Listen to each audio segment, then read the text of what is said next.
What's up, everybody? Welcome to Podcast Now. I'm Alex, and in this video, I want to talk about why I'm getting Immortals of Aveum. So this is my series where I talk about an upcoming game and talk about whether I'm getting it, not getting it, or I'm somewhere in between. And I'm actually going to get this game. Now, this game has not gotten universal love, and I think that's fine. I don't think this game's for everybody. And, if you check out some of the trailers for this game, it's got about a 2-to-1 kind of ratio, or for every 2 people, let's say, that like the trailer, give it a thumbs up, there's about 1 person that doesn't. So maybe like 66% people that like it, 33% of people don't like it, which seems fair. There is some kind of worrisome things with this game. I'm going to be talking about both the pros and cons in this video, but ultimately, I do think I'm going to get it. And let's start with one of the reasons. This could be a reason maybe not that many people like, but I do like to throw in kind of the schedule, when it releases and how it holds up to the other games around it. And for me personally, as somebody who jumps and tries to play as many of these games as possible, that's a big reason why I'm getting it. This July is pretty dead. This is arguably the biggest game in July that's releasing. Now,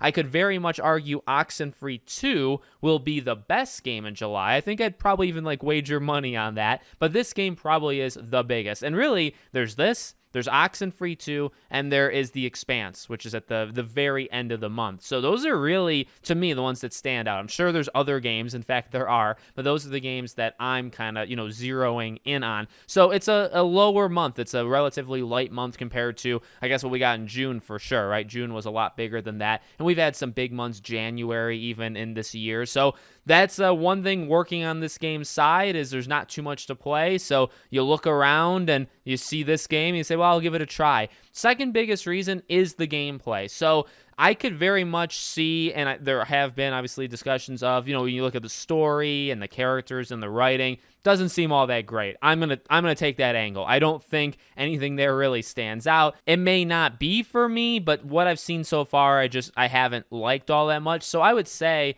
I'm kind of strictly getting this game for the gameplay. Now, that's a risky thing, right? Because the gameplay, there is actually one kind of negative thing I've spoken about or I've seen in the gameplay, and it's kind of, when you think about what the gameplay is, it's very Doom-like, right? I think Doom is probably the first thing that comes to people's minds. So Doom is a very specific formula that works perfectly for Doom. I think those people are legends. I think they're geniuses. I think their talent level is just above other people's, okay? Is that fair to say? Especially like a Doom Eternal was just absolutely outrageously good.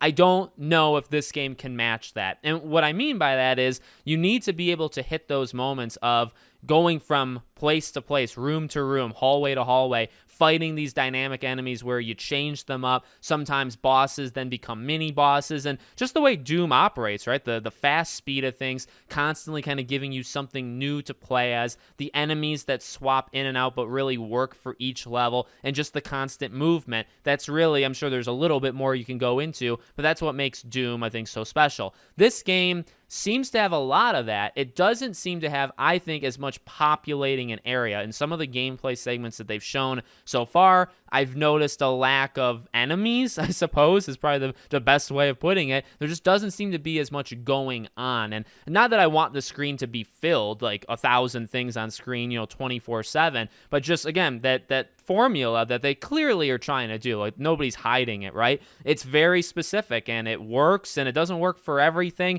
Like Metal Hellsinger had tried something different with it. There's plenty of games that try to do Doom or do it slightly different, and I think Doom is kind of the king of all of them. So I don't expect this game, I suppose, to be Doom Eternal levels. I'm just expecting this game to be fun, right? And that's, to me, for the gameplay argument side of things, that's where I'm at. I'm playing this game as a July game, $60, so I guess it's not $70. I guess that's one other potential positive. It's $60. It's supposed to be long. It's supposed to be a pretty long game. Now, again, with games like this, you don't want to overstay your welcome. There's a balance there, right? Again, of trying to get you always having new powers or new upgrades and just keeping things moving. You don't want to overstay your welcome. So the length thing could work for it because, again, maybe the biggest game of July, probably the longest game of July, right? The Expanse is going to be these short, I'd say a couple hour episodes. oxen-free. The first game is relatively short, maybe like 3 to 5 hours. I'd expect that for 2. So this game probably is at least double those lengths, and it's probably going to be even longer than that. And the gameplay does look really fun to me. I've seen people mention like Doctor Strange mixed with Doom. I think that's a pretty fair comparison. The elements that your character does reminds me of Ghostwire Tokyo. And Ghostwire Tokyo, very stiff, but it is, I mean, I don't know if I'd compare it to Doom, but it has that same kind of feel. It's just a very, very stiff game, but it has those elemental powers. So I would honestly blend Doctor Strange, Ghostwire Tokyo, and Doom together, and that's kind of what you get with this game. I'm excited for it. I'm going to give it a try. So let me know what you guys think in the comments. Are you interested in this game, or are you not? Make sure, as always, you're subscribed, bell icon turned on, and I hope to see you all on the next one.